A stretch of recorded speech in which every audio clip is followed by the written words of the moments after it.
What's up everybody, welcome back to another drawing video. Today we are drawing the Incredible Hulk. So, let's get right into it.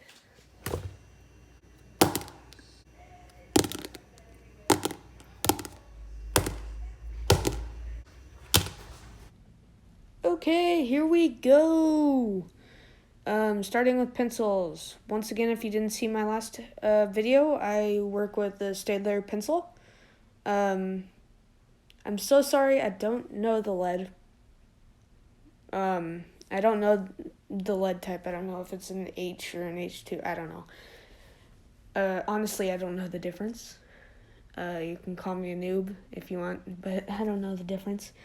So this drawing is like an homage to, I can't remember what cover it was. I don't even remember if it's a cover, but it's just a pose that I really like that I think I saw on a cover of an old Hulk comic book. If you know what it is after I draw it and you recognize it, please do comment down below what it is and the artist that it was by. So, yeah. So let's talk about Hulk's origin story. So Dr. Bruce Banner, during an experimental detonation of a gamma bomb, went out to go say, let me rephrase that. There was a kid, there was like a teenager in the detonation area, and he ran out there to save the teenager's life. I think the teenager was named Rick Jones. And when Banner pushed him out of the way and saved his life, he was hit with the blast, and he absorbed a massive amount of gamma radiation. And then he found that when he, got angry, he turns into the big old green Hulk. So now I'm going in with the inks. I use a water-based pen. I can't remember what they're called, but I use a water-based pen. That's all I know. This character was created by, like Stan Lee and Jack Kirby in 1962. So that's pretty cool. But yeah, so he, I'm blanking like I did in the last video. He turns into the Hulk whenever he gets mad, and the funny thing is, if you don't already know, the Hulk whenever he started out was actually gray. He wasn't green. He was gray, but I think they ended up changing him to green because the gray color was changing so much from panel to panel that they decided just to change him to green. To where I think like any shade of green would have worked if the panel faded or something. So yeah. So now I might as well just say some of my favorite artists, whoever worked on Hulk, because I'm an artist and this is an artist YouTube channel. So yeah, deal with it. No, I'm just joking. Of course, one of my favorite artists to work on it, first of all, because he was the creator, he was the Hulk's father, is Jack Kirby. Jack Kirby, I think, I can't really say drew him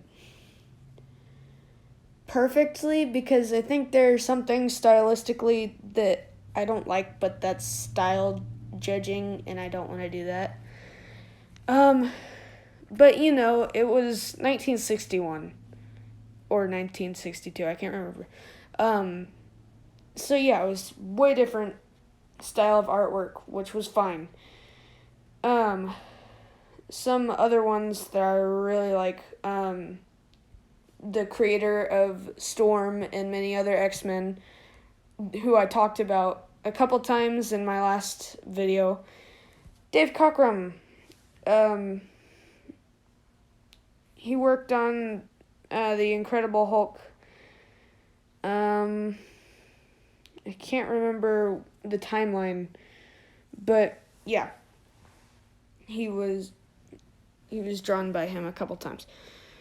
Right now I'm going into shadowing, and this drawing will have cross-hatching, but very little.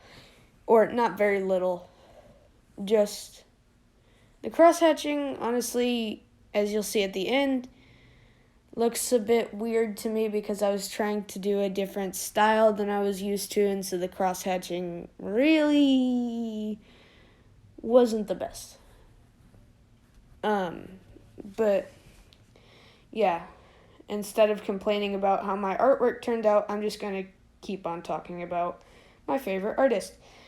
Todd McFarlane was another big one. He drew the iconic image of the gray Hulk, like pushing away the letters of the Hulk on the comic book page.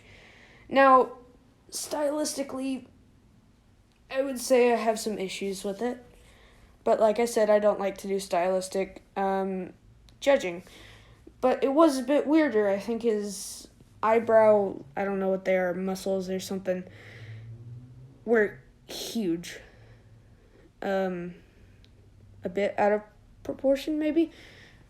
But who am I to judge? John Byrne?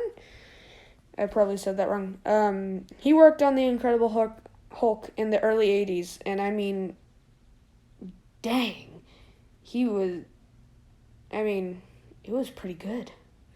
Though he did, I think on one of his covers, did an homage to the early, picture by Jack Kirby where Hulk had, Speedos. So I thought that was cool. Somewhat funny, too. Who else? I am really picking my brain right now to think of other artists. Bob Larkin. I liked his. I think he did a lot of stuff for the 1970s TV show. Ron Wilson and Alfredo Alcala.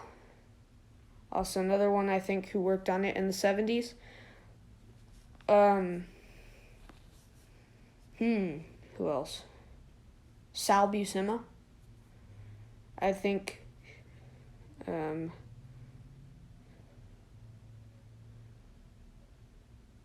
think they did a really good job on that. One of the reasons I actually decided to draw the Hulk is because my little brother absolutely loves the Hulk. So, you'll probably see me draw Hulk a lot on this channel. Hopefully the rest get better than this. Once again, complaining about how it turned out. But yeah, so that's that's one reason I decided to draw the Hulk. So yeah. Speaking of the 70s TV show that I said one of the artists worked on, just live action in general. Y'all comment down below who y'all think did the best live interpretation. Was it the one from was it Lou Ferrigno from the 70s show, where he basically just painted his body green? I think he did way more flexing than action fighting, or Mark Ruffalo, or any of the other actors that did him. I think Mark Ruffalo was the best. I think most people would agree with me, but I don't know. I may be completely wrong. So, yeah. I'm working on the cross hatching right now. Now that I'm looking back at it, I don't think it looks too bad. I think it's definitely different from my regular style. So that's all I really can say about it. Or else I would be, like they say, you're your own worst critic. So that's true for my artwork. Yeah. Let's see, I gotta find something else to talk about.